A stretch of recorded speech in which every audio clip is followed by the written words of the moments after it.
morning, friends. This is Daddy Day Trader with an accountability series day 35, I think.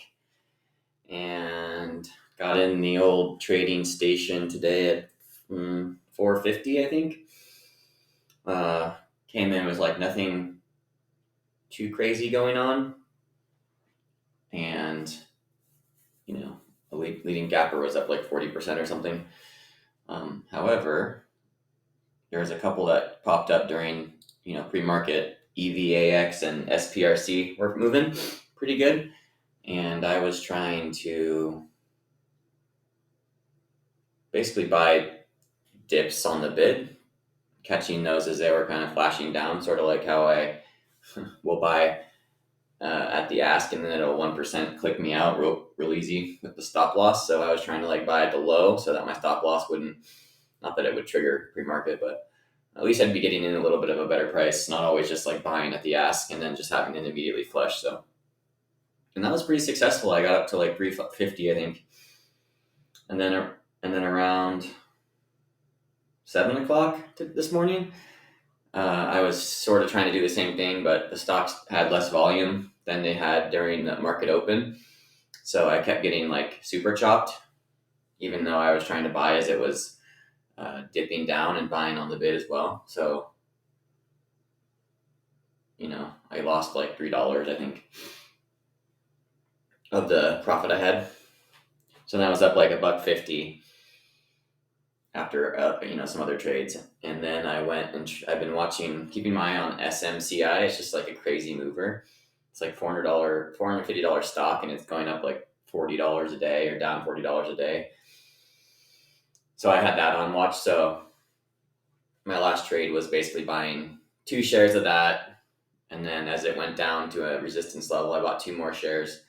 And then it went up past my cost basis. So I sold out and made $5 on it or something. So ending the day with a total profit of $537. And I think on the SMCI trade, I should have decided on an exit quicker before I got into it. That one is kind of tricky because it can just go down $5 a share in a second, and then my whole morning is decimated from one share. So that was a kind of a bad. I knew I wanted to buy it when it went to a certain level, but I didn't have a proper exit point. And then also with the EVAX that was going up and down, I should have stopped trading it before I lost or maybe when I had lost half of my profit on that one, I should have stopped. I think I lost almost all my profit on it. It wasn't really going in a one direction. It was going kind of up and down. So it wasn't trending. It was going sideways mostly. And that's not a good place to be when you're trying to buy dips. So, because it'll just stop you out in that range. And so yeah, I could have traded that one less later in the morning and been fine because that was just a bad idea. But I was green on 1, 2, 3, 4 trades out of 7, so it's more than 50%. Green on the day, green on the week, not green on the month, but that's okay. I won't be able to trade Thursday or Friday of this week, so I might try and post an update just on saying I'm not trading, but if I don't, that's where I went, but I'll be back at it Monday.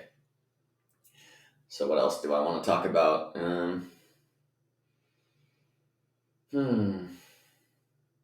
It was nice to see Netflix up $65 a share. It's up 13% right now because they added some subscribers. So I've got 5 shares of Netflix, nothing crazy. But I finally it finally surpassed my cost basis after holding it for a long time, which is cool. So things to work on for me are, again, working on that exit. it's important to know your exit. I mean, I have to do that. And then I think sort of like for the ones I'm buying the bid on with my hotkey, I think that's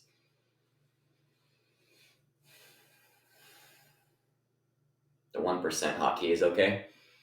Unless it just goes up immediately, then I can figure out an exit. But yeah, I don't trust those to enough to like they go. Yeah, they're just too volatile, so I have to keep my 1% stop on those. But the large cap ones, you can certainly set up probably a pretty decent resistance. Find a resistance level where a stop out would be a good idea.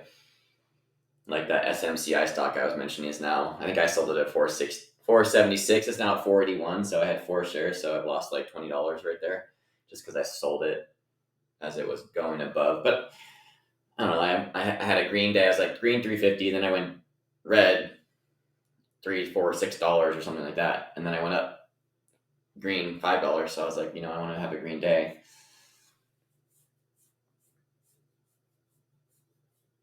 Which is, always how I do things. So I need to, again, like I shouldn't have let SMCI go down so much before I got out of it because you just get right back in when it hits your cost basis. So just continuing to work on that. And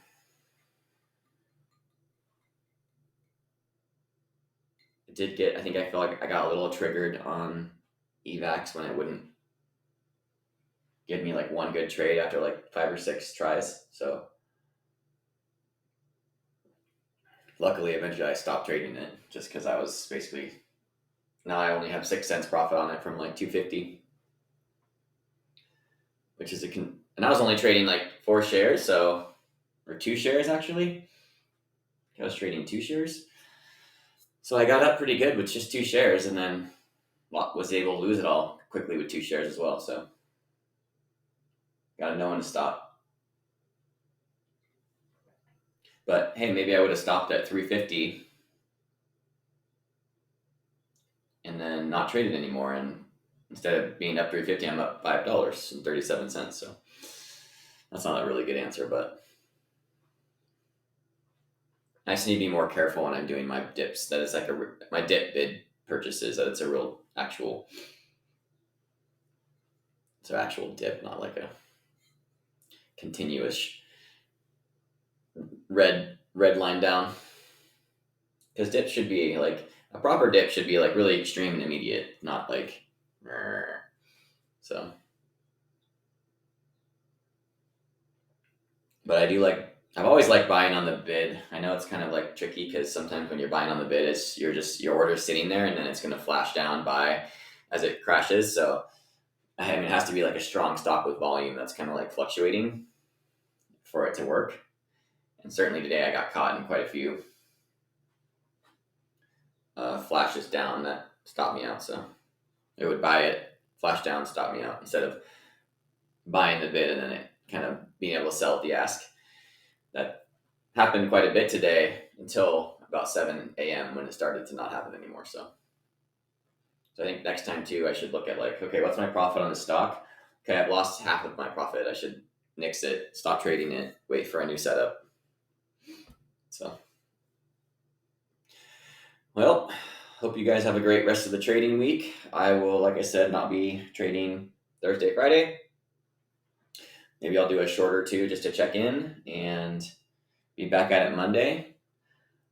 I know I'll miss probably the most epic trades ever on Thursday and Friday, but I have to remember that like I missed some epic trades today too, and I was staring right at them. So it's not gonna make a difference in the long term if you miss a couple days trading. And there are some good moves because today there's some good moves, and guess what? Didn't trade any of them. So, or I traded some, but like not that well. But all right, guys. Have a great day. Have a great rest of the week. And this is Daddy Day Trader checking out Accountability Series Day 35. Take care, guys.